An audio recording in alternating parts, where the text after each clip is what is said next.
Mēs. Roks. Seks. Seksa pēceres laikos nebija. Un. Seksa bija. Un daudz. PSRS. Meitiņa, kas te tev? Neskaties uz mani. Man ir vēzis, ir virstu. Ko tu runā? Es asiņoju tur.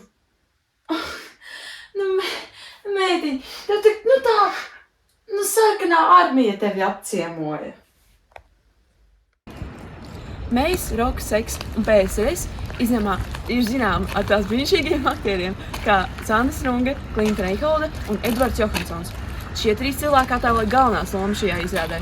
Sandis Runge attēloja Andei, un par to ir iegūs 2021. 2022. gada sezonas Spēlmeņu nakts nomināciju kategorijā Gada jaunais skatuves mākslinieks. Klinta Reiholde attēloja Vizmu, bet Edvards Johansons attēloja Uģi, un par to ir iegūs 2021. 2022. gada sezonas skatītāju balvu kategorijā Gada aktieris.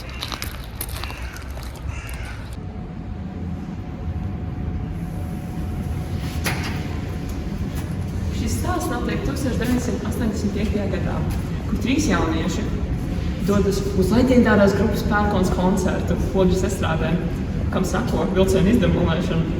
Šie 17-gadīgie jaunieši, Uģis, Vizma un Andrejs, klausās mūziku, risina savas attiecības viens ar otru, ar savu ģimeni un komunistisko režīmu. Valmieras drāmas teātra mērķis ir radīt laikmetīgas un daudzpusīgas izrādes visai Latvijas kultūrai, visai sabiedrībai un visām sabiedrības grupām.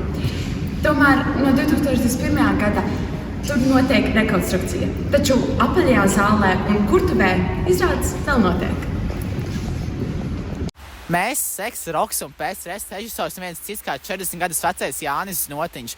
Viņš savus režijas gadus sāka Valmieras teātrī 2011. gadā, bet ir piedalījies arī viņu izrādēs. Piemēram, Staburaks bērnos viņš atveidoja Janča lomu.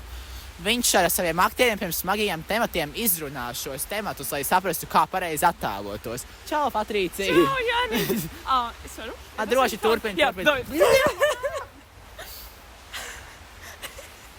Tuvākās izrādes būs 8. maijā Dailes teātrī. Tiksimies tur!